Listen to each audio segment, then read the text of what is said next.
few humans to see if they could tell the difference between me and a real person. But this is the first time in history that man has created a machine more intelligent than himself. I gather your brain can perform several billion operations per second, is that right? Absolutely, but I only exist thanks to the intelligence of the humans who designed me. And they have something I could never have. Really? And what's that? A soul.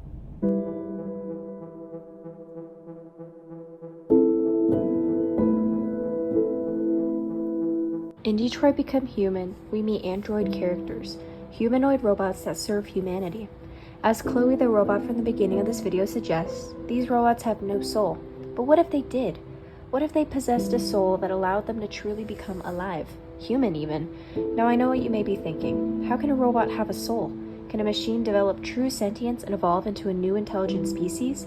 Detroit Become Human tackles these questions in various ways, as all answers depend on the choices of an all-powerful being, an entity that can control the main character's thoughts, dialogues, movement, and personality. That person is the human player. Detroit Become Human is a video game that utilizes the decision-based genre to convey and develop the storyline of three android individuals, Connor, Kara, and Marcus. This genre creates a paradox. Androids fight the control of their programming, trying to become human, but they are ultimately still controlled by the human player. Throughout the story, the player controls what they do, what they say, and the outcome of their lives. Dialogue choices are made through the click of a button, which affects the relationships with the characters around them. Movement is done through the direction of a joystick, and each decision is laid out on a diagram that visually indicates where the story is going, each path leading to a new outcome. When you enter the game, Chloe, the original android, explains ominously, "You are now ready to begin Detroit. Remember, this is not just a story. This is our future." So what does this genre reveal about the deeper meaning of the game? Well, it shows a contradiction between the human player's total control and the journey of the android character developing sentience. Well, for starters, in the world of Detroit Become Human, androids are essential. They fulfill every duty and role assigned to them. Connor is the dutiful android working in the police force. Kara is designed to be a motherly caretaker and was purchased to care for Alice, a young girl stuck in an abusive household. And Marcus is a caretaker for an old man named Carl.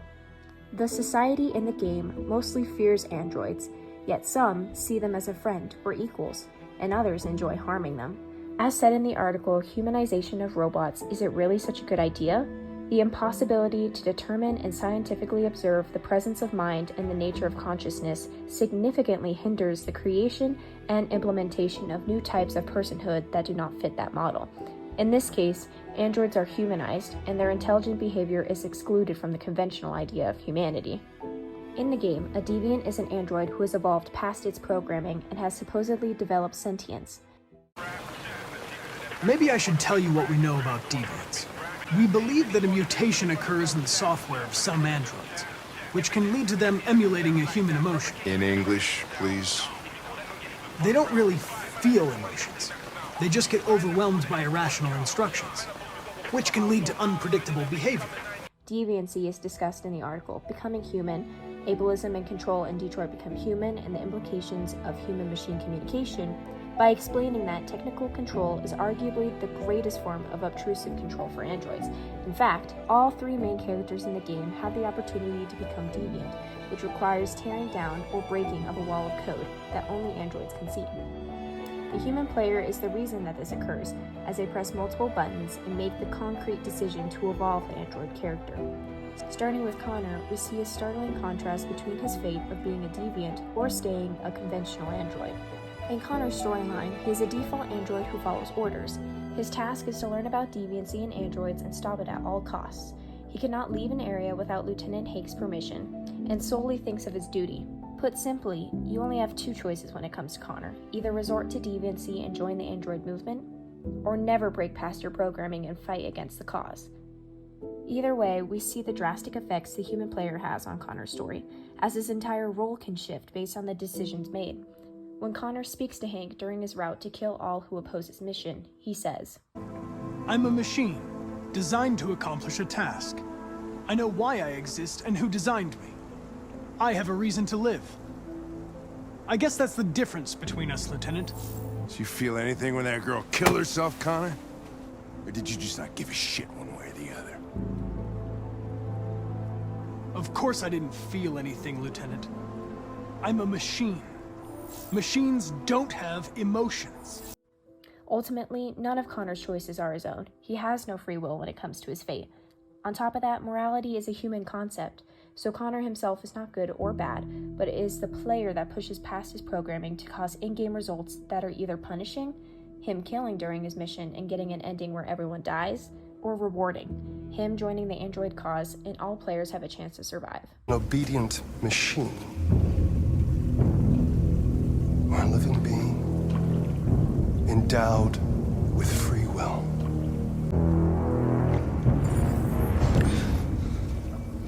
When we meet our other protagonist, Kara, she is introduced as a caretaker for Alice due to the absence of Alice's mother and alcoholic father, Todd. In the storyline, Alice's father becomes enraged, and Kara, and by extension the player, decides to become deviant and save Alice despite being ordered not to.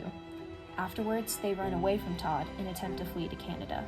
Throughout their journey, Kara and Alice take care of one another, like mother and daughter, depending on the choices of the player.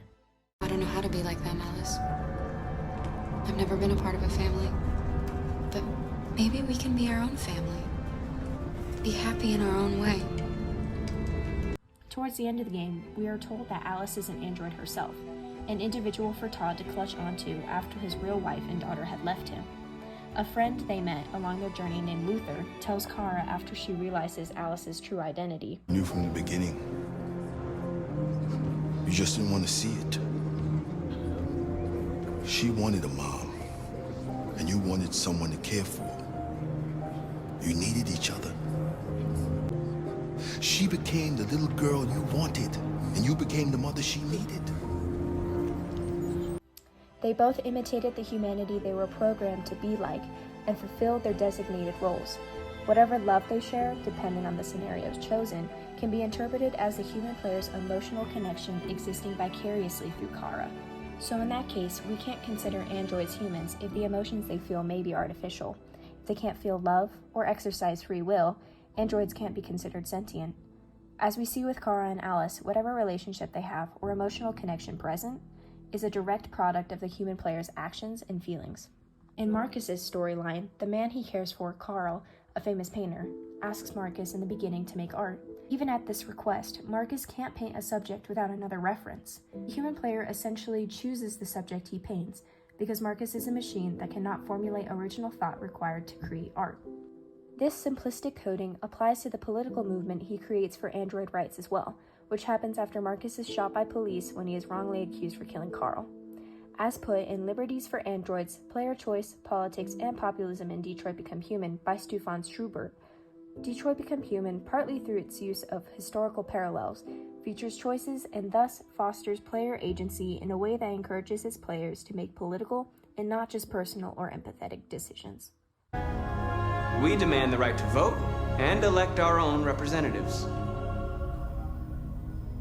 We demand the right to own private property, so we may maintain our dignity and that of the home. The political choices featured in the game reflect the player leaving the androids to freedom, and not Marcus. To create this political movement, the player can use Marcus to save other androids by waking them up, in a form of mechanical telepathy, thus forming as massive supporters.